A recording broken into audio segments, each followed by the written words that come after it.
Héctor Bernardo, Agencia Pía Global. How are you? Acá estamos, medio resfriado, eh, pero como todo el mundo, ¿no? Eh, Esto eh, tira adelante. Hecha la pregunta en tan buen inglés, esperaba una respuesta en inglés. No, no, mi inglés, para decir ahora. Si querés probamos. Comment allez-vous? Menos. En algún momento un poquito de portugués creía que Ah, sabía hasta que fui a Brasil y me di Claro, cuenta que pero eso es lo que nos pasa a todos, ¿no? Que ti- creemos que podemos hablar en tirate una magia en portugués. portugués, dale, para arrancar la charla. a ver, buen día. Ahí está, impresionante. Ahí va, ahí vamos. Bueno, Bien básicos. Este. Después para preguntar dónde para un colectivo, ahí se me complica la Ahí cosa. está más difícil, claro. con las señas uno puede igualmente siempre Sí, comunicarse. sí, Héctor sí. querido, contanos, porque ha llegado un portaaviones nuevamente para amenazar a Cuba. Ha llegado un portaaviones en el marco de la escalada de las amenazas de Estados Unidos contra Cuba, del gobierno de Donald Trump, Marco Rubio y toda esa banda de delincuentes que hoy controlan el poder en los Estados Unidos. Y además de la presencia de portaaviones, se ha construido una narrativa sobre los motivos que tendría Estados Unidos para ingresar o para producir algún tipo de ataque a Cuba, ¿no? Que eso siempre es fundamental. Estados Unidos siempre tiene que construir una narrativa que justifique su accionar, ¿no? El cártel de los soles. Ahora dicen que no existe, listo, a nadie le importa que ahora digan que no existe el cártel de los soles, pero lo estuvieron machatando Ujú. durante casi un año y los medios hegemónicos lo replicaban en todos lados y Argentina con el gobierno de Milei y Ecuador y otros países de la región, Paraguay, declararon organización terrorista el cártel de los soles. Después cuando lo secuestran a Maduro y lo llevan a Estados Unidos para iniciar el juicio, ponen ellos mismos, bueno, el cártel de los soles en realidad no existe, es una forma de plantear cómo se organizaba. Las armas nucleares de Irán. Irán ha demostrado una y otra vez que su desarrollo nuclear es pacífico, que tiene derecho a realizar un desarrollo nuclear y que además este desarrollo nuclear es pacífico, como sucede en otras partes del mundo. Pero no, Estados Unidos justifica primero que tiene un desarrollo nuclear bélico para atacarlo a mitad del año pasado y dicen destruimos todas las posibilidades de su desarrollo nuclear bélico, pero resulta que 6 meses después vuelven a atacarlo por el desarrollo nuclear bélico, como que en 6 meses supuestamente recompuso la posibilidad de un desarrollo nuclear bélico Irán. Recordemos también las armas de destrucción masiva de Irak, supuestamente, o la masacre en teoría se desarrollaba en Libia, con unas imágenes que después se comprobó que fueron montadas, ¿no? Las famosas imágenes de la Plaza Verde, cuando supuestamente Gaddafi había planteado que sus fuerzas repriman al pueblo, entonces Estados Unidos se vio, muy entre comillas, obligado a Claro, no, no, intervenir. y podés seguir la lista, ¿no? Porque la La verdad lista que es el larguísima, es intervencionismo larguísima, yanqui no tiene. Ahora pero bien, siempre con un discurso que lo justifica, ¿no? Claro. Ahora tal cual. el discurso es que Raúl Castro ordenó en los 90 el derribo de unas avionetas que habían ingresado a territorio cubano, entonces ellos ya desde los 90 vienen planteando que esas avionetas eran de ayuda humanitaria y habían ingresado y no estaban en territorio cubano cuando fueron derribadas, sino en aguas internacionales. A ver, escuchemos a Entonces, Marco Rubio, si te parece, Héctor, que habló esta semana y dio un mensaje en castellano, por supuesto. El presidente Trump ofrece una nueva relación entre Estados Unidos y Cuba, pero tiene que ser directamente con ustedes, el pueblo cubano, no con Gaesa. Primero estamos ofreciendo $100 millones en alimentos y medicinas para ustedes, el pueblo, pero tiene que ser distribuido directamente al pueblo cubano por la Iglesia Católica o otros grupos caritativos de confianza, no robados por Gaesa para que lo vendan en sus tiendas. Pero al pueblo cubano no le interesa la caridad permanente. Ustedes quieren la oportunidad de vivir en su propio país, como viven sus familiares en Estados Unidos o en otros países del mundo. Hoy, desde los medios de comunicación hasta el entretenimiento, desde el sector de los negocios hasta la política, desde la música hasta los deportes, los cubanos han llegado a la cima de prácticamente todas las industrias, en todos los países, excepto uno, Cuba. Hoy en Cuba, solo aquellos cercanos al élite de Gaesa o que forman parte de ella pueden tener negocios rentables. Pero el presidente Trump ofrece una nueva vía entre Estados Unidos y una nueva Cuba. Una nueva Cuba donde ustedes, los cubanos de a pie, no solo Gaesa, pueda ser dueño de una gasolinera o de una tienda de ropa o de un restaurante. Una nueva Cuba donde ustedes, no solo Gaesa, pueden abrir un banco o tener una constructora.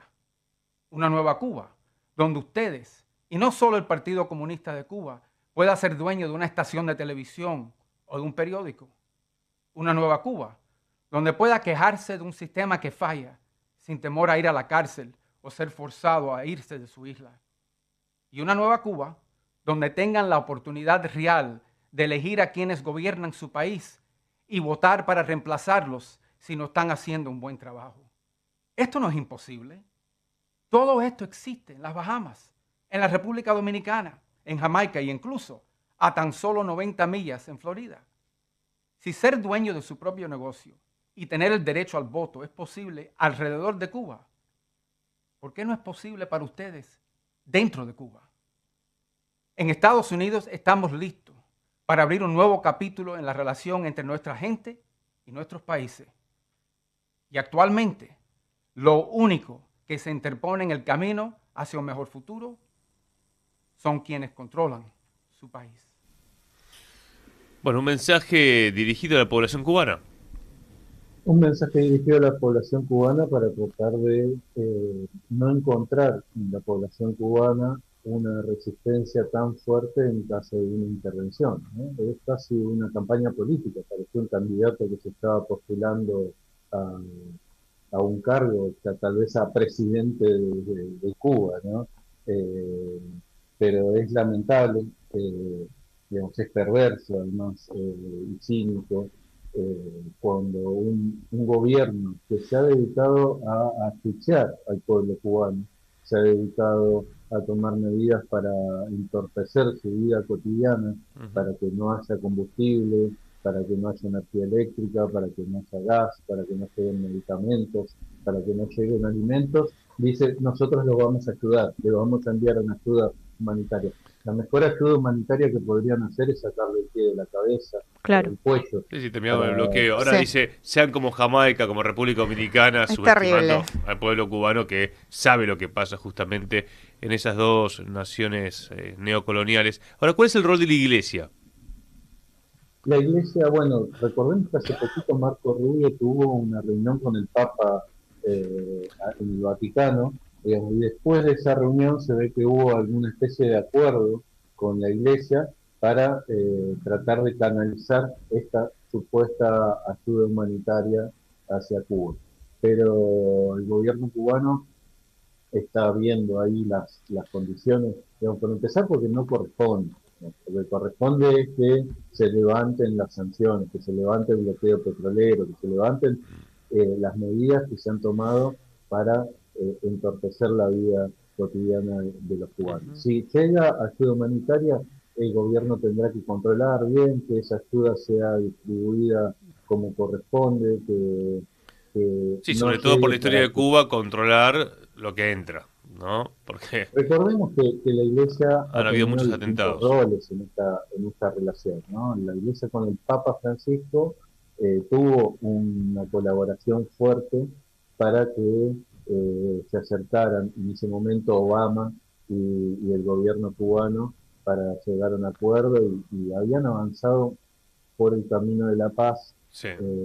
restableciendo un diálogo diplomático. Ahí la Iglesia tuvo un rol fundamental, pero también la Iglesia católica en los 60 fue parte de la operación Peter Pan y de otras operaciones que buscaron desestabilizar al gobierno cubano y infundir temor, hacer propaganda en contra del gobierno y ser un arma de penetración de la política de Estados Unidos. Hay que ver cómo se maneja la iglesia en este contexto. No parece ser la iglesia de los 60, pero tampoco es la iglesia del Un Papa. dato que no me quiero olvidar, el Papa Francisco se reúne en Cuba con el patriarca de la Iglesia Ortodoxa rusa, que fue un encuentro después de 500 años, con Kirill. Así es, y bueno, el Papa Francisco tuvo Muchos una símbolos. serie de actitudes que cada vez que lo recordamos se hacen más grandes, ¿no? Sí. Ese rol del acercamiento entre Estados Unidos y Cuba fue fundamental. Y sobre todo el discurso del Francisco en el Capitolio, que quedó para la historia. Ahora, Marco Rubio habla mucho de GAESA, el Grupo de Administración Empresarial Sociedad Anónima. ¿Qué es GAESA? GAESA es una empresa de Cuba que administra varios de los bienes del Estado, pero que es parte del conglomerado del ejército. Pertenece a las Fuerzas Armadas de Cuba. En Cuba el poder podríamos decir que está dividido en tres partes. El poder ejecutivo con el presidente, digamos, y el que está junto además con el poder legislativo. Ese sería uno de los poderes, el poder ejecutivo y el legislativo juntos. El partido tiene un peso específico dentro de la política cubana y las Fuerzas Armadas. Esos son los tres bastiones sobre los que se divide el poder en Cuba. GAESA es una empresa manejada por el ejército, por las Fuerzas Armadas, que administra hoteles, administra distintas empresas de exportación, tiene vínculos con las empresas también mineras, que tienen contratos con Canadá, contratos importantes sobre níquel y cobalto, sobre todo, que son dos materiales críticos que Estados Unidos obviamente busca poner sus manos en ellos. Cuba tiene la quinta reserva a nivel mundial de níquel y la cuarta de cobalto. Entonces son materiales críticos importantes sobre los que Estados Unidos busca. Y claro, recién hablamos de Bolivia también, todo lo que tiene en términos de minerales. Para cerrar, ¿qué pensás que puede pasar en el corto plazo? Porque Cuba también, si miramos la región, está sola. Está sola. Cuba está sola, ha tenido gestos de solidaridad de México, gestos de solidaridad ahora también de Uruguay, algunas declaraciones solidarias de Colombia o incluso en su momento, si bien fueron tímidas, declaraciones de Brasil, el apoyo político y diplomático de Rusia y de China, pero nadie va a poner un soldado ahí para defender a Cuba. Ninguno de estos países va a poner un soldado ni va a mandar un portaaviones para defender a Cuba. Ni China, ni Rusia, ni ninguno de esos países. Entonces se encuentra bastante sola en una situación crítica, en una situación de amenaza concreta. Se puede esperar lo peor entonces.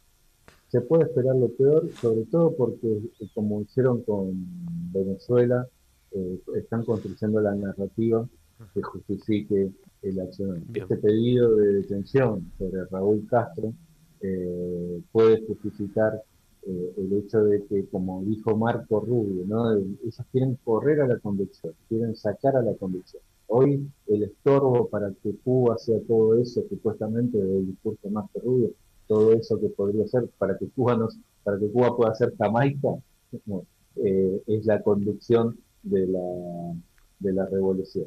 Y probablemente, digamos, en este contexto no sería raro, y teniendo en cuenta lo de Venezuela, lo de Irán, lo de en su momento Panamá, que se realice algún tipo de ataque o acción militar en contra de Cuba. Héctor, querido, gracias. Un abrazo grande. Un lujo, Héctor Bernardo, agencia PIA Global. Vamos a una